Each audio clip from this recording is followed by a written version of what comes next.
Dear friends, I'm Professor Filip Kovacevic, and this is the 20th edition of the Russian newspaper's Monitor.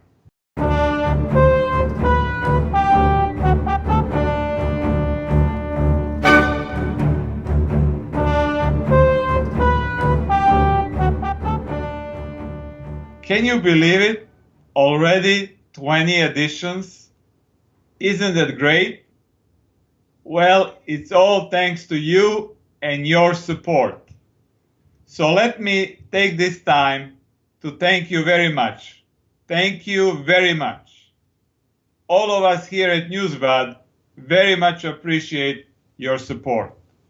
Now, let's take a look at who and what was on the front pages of the major Russian newspapers this week.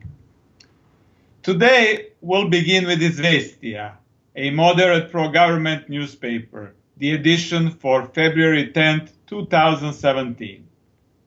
On the front page, there is a big color photograph of the Russian Foreign Minister Sergey Lavrov. The title of the article states, "We are ready to work with the Trump administration on all issues."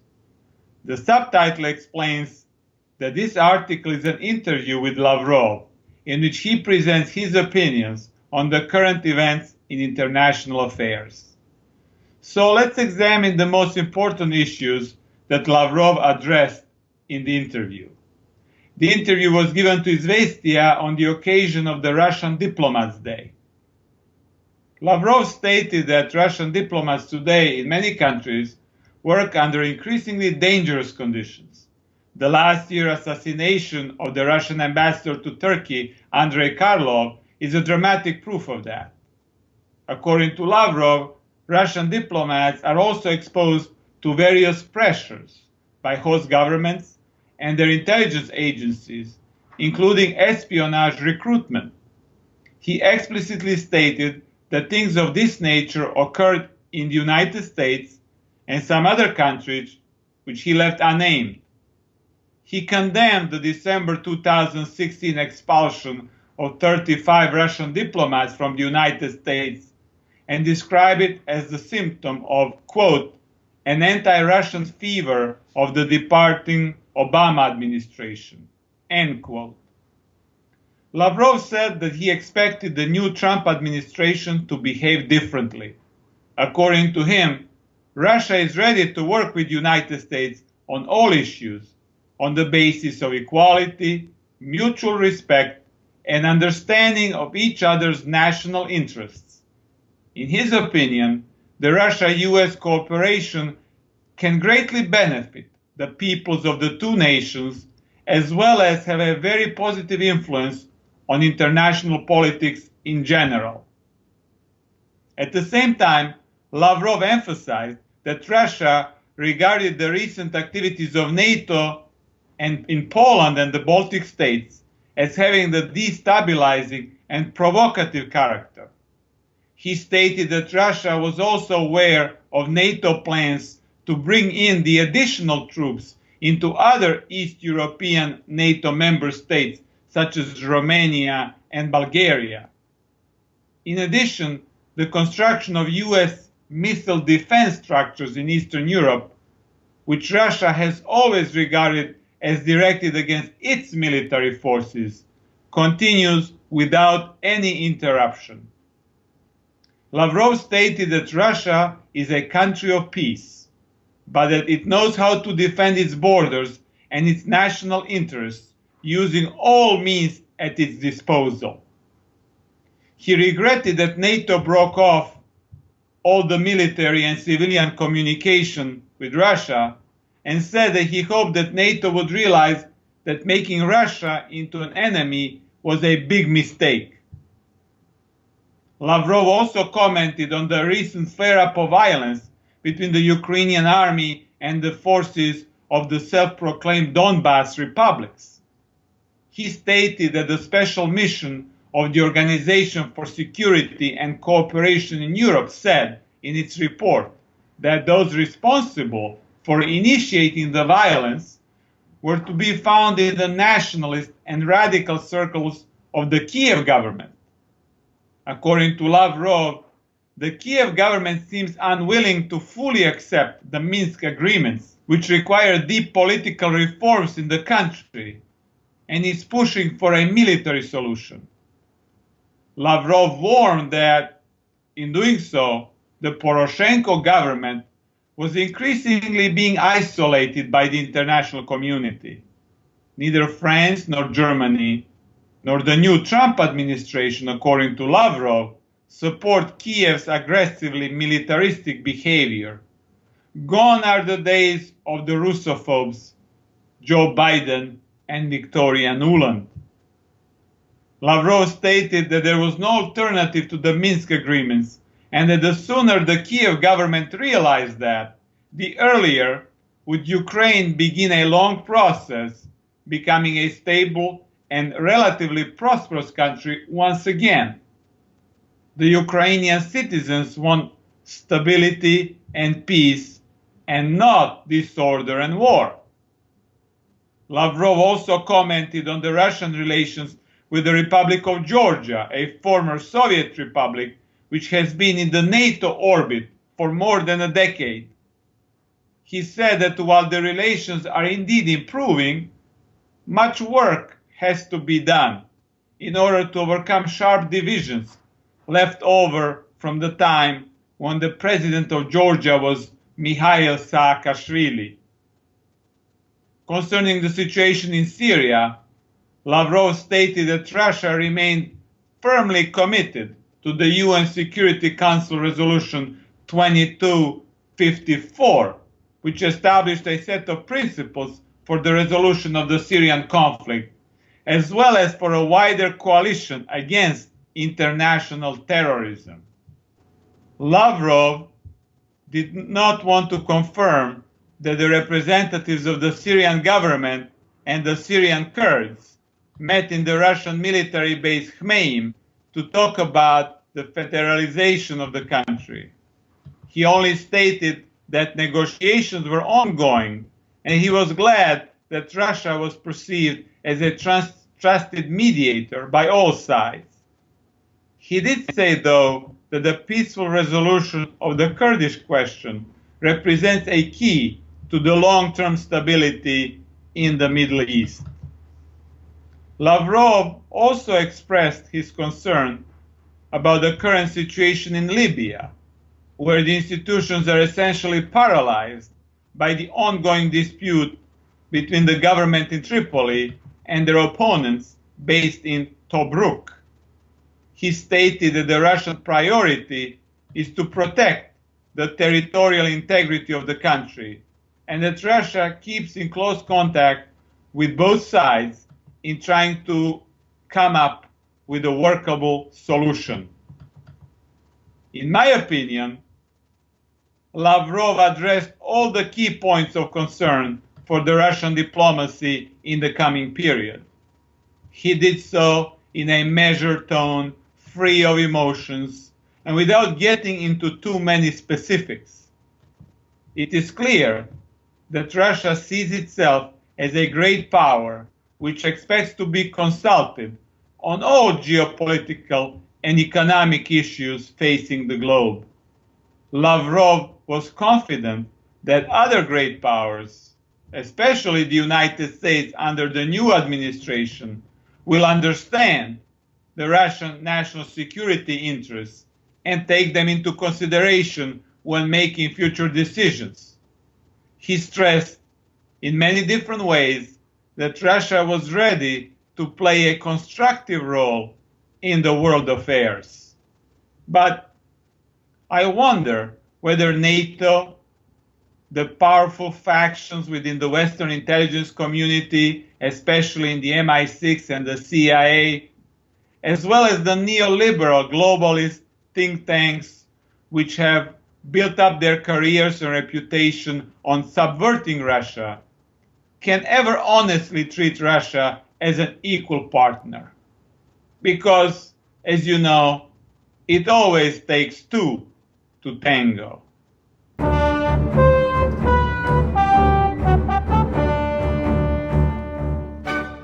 Now, let's take a look at the front page of the newspaper of the Russian parliament, Parlamentskaya Gazeta, the edition for February 10, 2017. On the front page, there is a photograph of one of the most active Russian parliamentarians, Aleksey Pushkov, who is a member of important committees dealing with international affairs, defense, and information policy in the upper house of the Russian parliament, the Federation Council. The article presented on the front page is actually an interview with Pushkov with the title, "The Western Media Has Turned into an Informational Guillotine." According to Pushkov, the Western media plays the role of artillery in the new Cold War against Russia. It has abandoned the principles of objectivity and truthful information and transformed itself into the primitive instrument of propaganda. It uses any means at its disposal, including outright lies, to push its agenda against the opponents.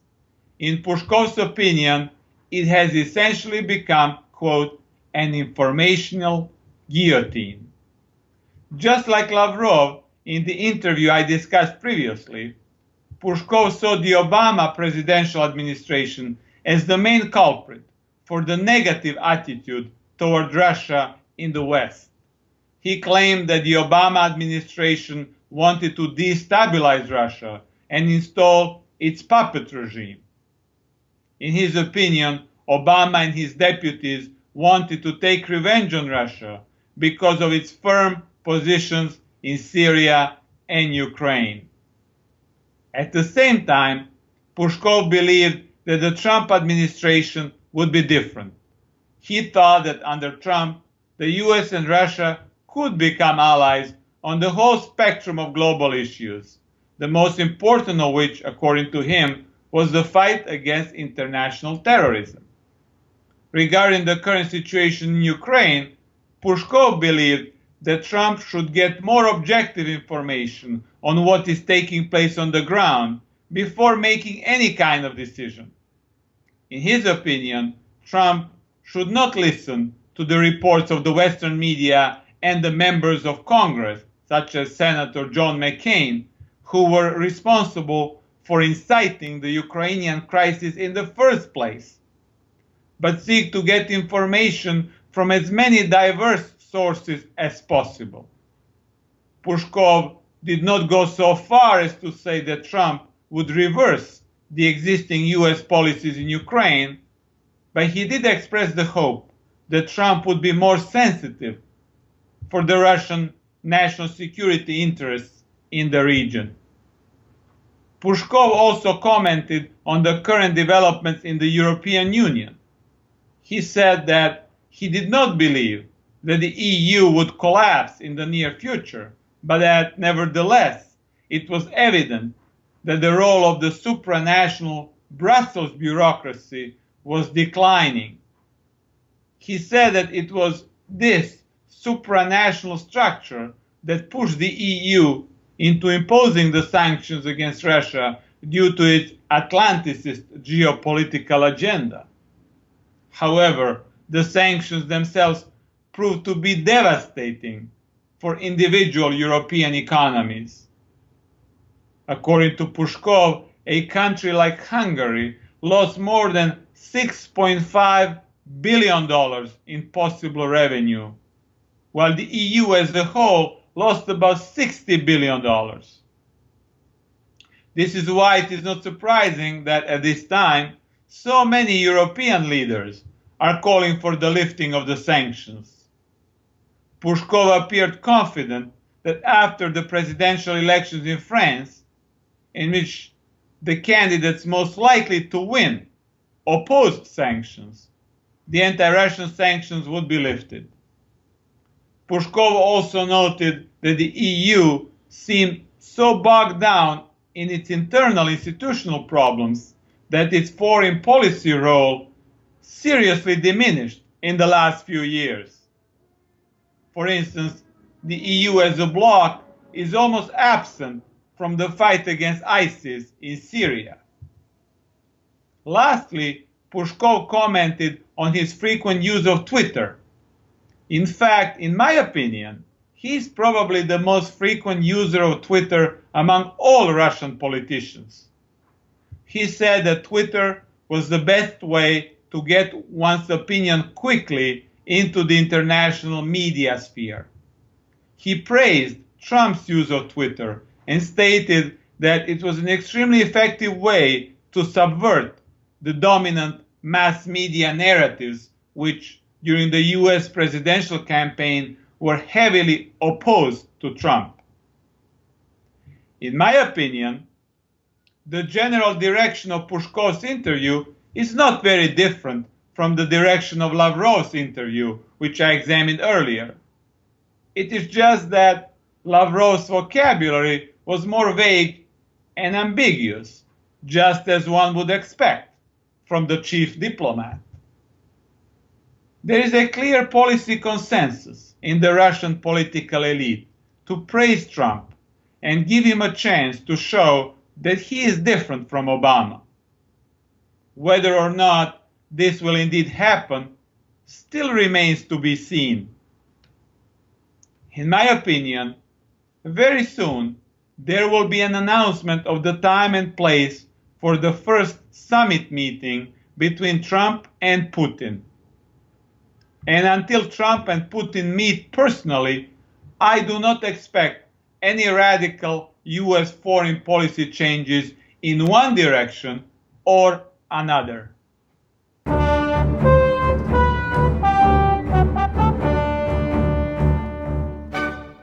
Now, let's take a look at the front page of Nezavisimaya Gazeta, the middle-of-the-road newspaper, the edition for February 13, 2017.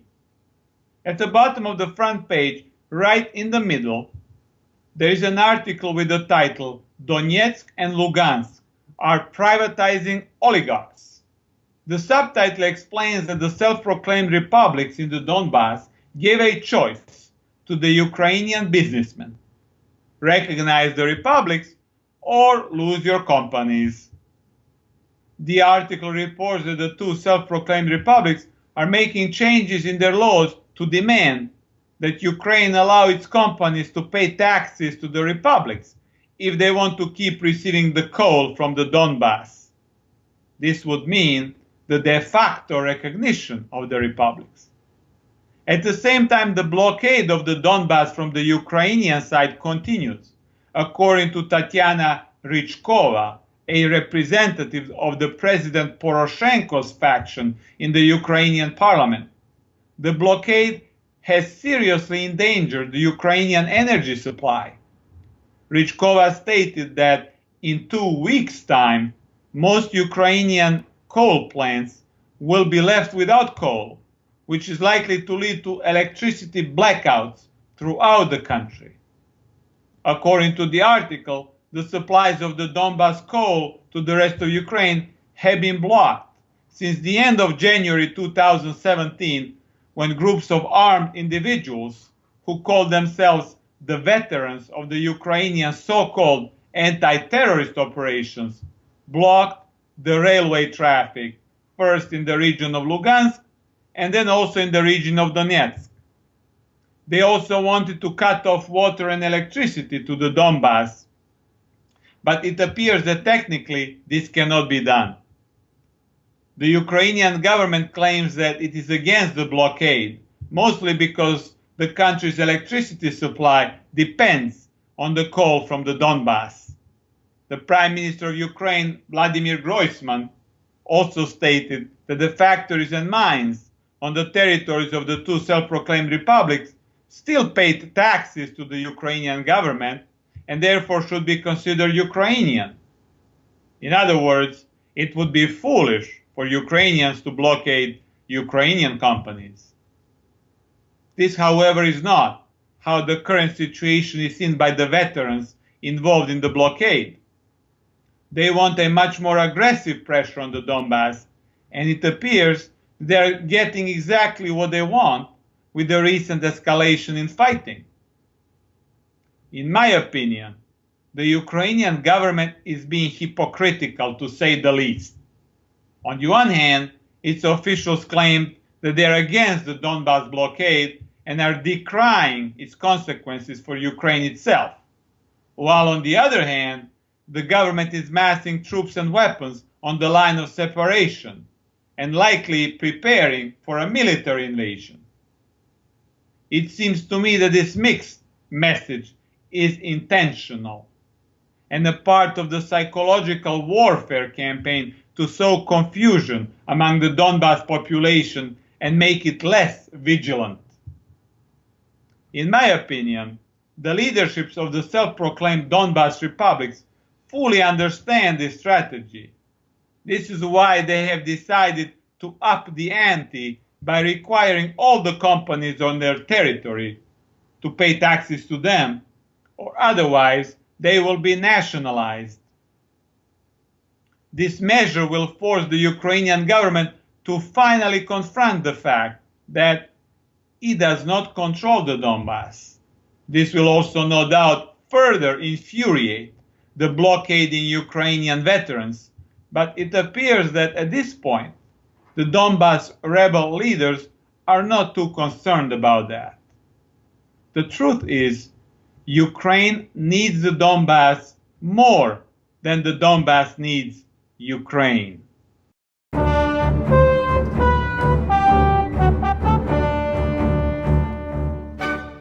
Now let's stay with Nezavisimaya Gazeta and take a look at the front page for another edition, the edition for February 14, 2017. At the bottom of the front page, there is an article entitled provocatively, "The CIA forbids the Russians to inform it through the internet." The subtitle explains that it seems impossible to contact the US Central Intelligence Agency from Russia. The article reports that the official CIA website recently posted a warning prohibiting the Russian citizens from contacting the CIA via feedback form. In addition, the article claims that several US websites for car rentals are also impossible to access from Russia. According to the experts contacted by the article and by the newspaper, these recent changes appear to be related to the likelihood that the information posted cannot be protected from the Russian security agency's surveillance. They may also be the reflection of the general distrust toward Russia in the United States. According to the article, the CIA website actively solicits information that can be of interest to the US intelligence community, while claiming that its feedback form guarantees the confidentiality of both the identity of the sender and the information posted. However, if the feedback form is accessed from the territory of Russia, there appears a warning notice to the citizens of the Russian Federation not to contact the CIA using this form. The author of the article contacted the US Embassy in Moscow to inquire about the rationale for this warning, but has not received any response even 10 days later. In addition, according to the article, it is also impossible to contact the CIA via the official phone number listed on the website. Every time the author of the article called the number, he was either immediately disconnected or automatically transferred to voicemail. The experts contacted by the article believed that this had to do with the fact that the CIA could not guarantee the confidentiality of anything that is posted on the internet from the territory of Russia. According to the US political scientist Kevin Lampe, it could be that the CIA fears that whatever is posted from Russia will also be read by the Russian intelligence and therefore put in danger the potential informants. Moreover, the article also reports that the US car rental companies such as Alamo and Avis recently disabled the possibility of making online reservations from Russia. neither company would publicly comment as to why they have done so. According to the Russian cybersecurity expert Irina Borogan, the CIA in particular is worried about the Russian cyber system called SORM, which consists of a set of technical means and measures used by the Russian intelligence community to keep track of all data of interest on the Russian citizens' cell phones and other electronic devices. All Russian internet providers are required to log onto this system. Otherwise, their license might be revoked. In my opinion, this article shows that no matter what the top politicians are saying, the covert cyber warfare between the United States and Russian intelligence is intensifying. There are no doubt factions within the CIA and the Russian FSB and GRU which are not happy with the possibility of détente between the two world's biggest nuclear powers. These factions, if they go rogue, can cause a great deal of damage to the political and economic stability in Europe and Asia and the global peace prospects in general. All those interested in helping avoid a serious confrontation between the United States and Russia must remain vigilant and be aware that these factions might be planning a cyber false flag provocation in the coming months.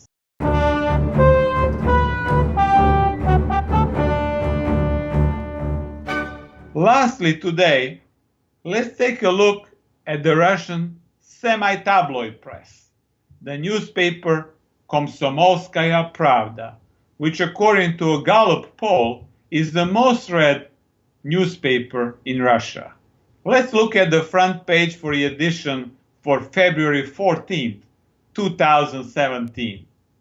At the bottom of the page, there is an article with a funny title, Russia interfered in the elections in Limpolo and put in office the president Aibolit.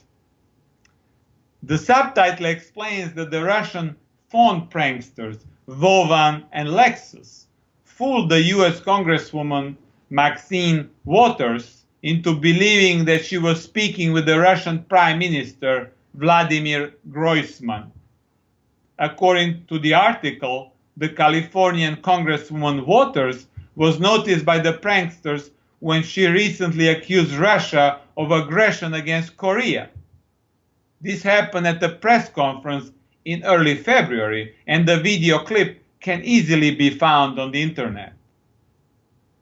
According to the article, one of the pranksters introduced himself as the Ukrainian Prime Minister Groisman and asked Waters about Trump's position on the anti-Russian sanctions. She stated that she believed that Trump wants to lift the sanctions, but that he was going to face very strong opposition in the US Senate. Asked about Hillary Clinton, Waters replied that Clinton was feeling all right and that soon she would be back on the political scene. She also added that everybody expected that she would win the election.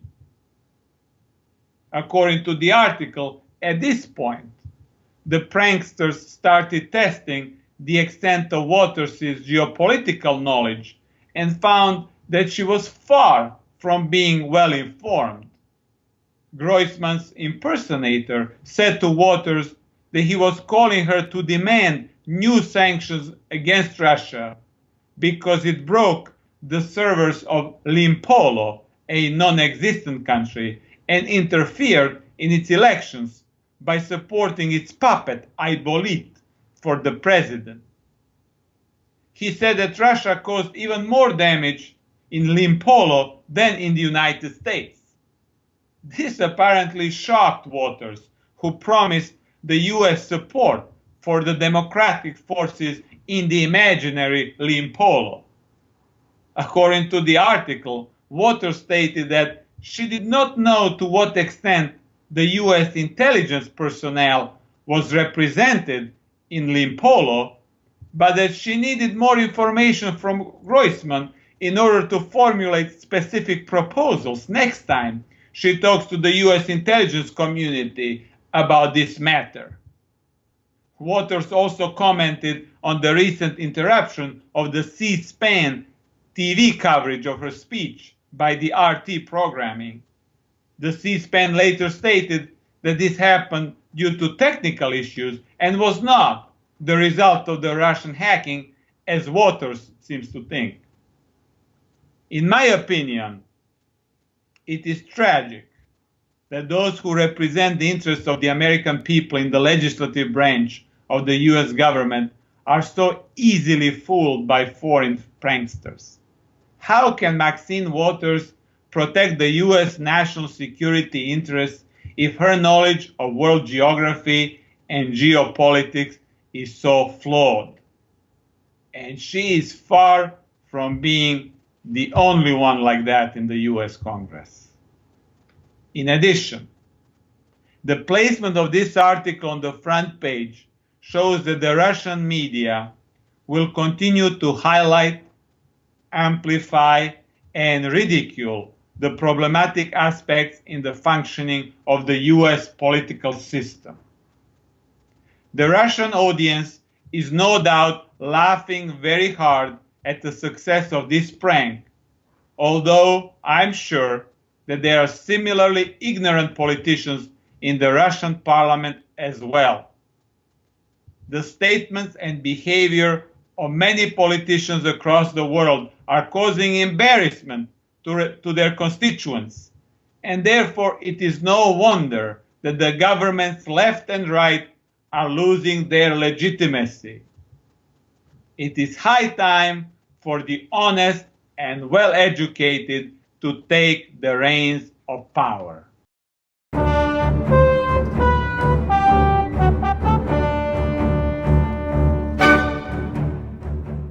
Dear friends, that's all for today. Thank you for your support. Be cool and stay cool until the next edition of the Russian newspaper's Monitor. For just a small subscription fee, you can become a member of the Newsbud community and help keep this website running. Your subscription will provide you with full community access to exclusive content, including videos and articles from Newsbud's team of experts and analysts, as well as a members-only monthly newsletter from Newsbud's founder, Sibel Edmonds. Sign up today for full access at newsbud.com.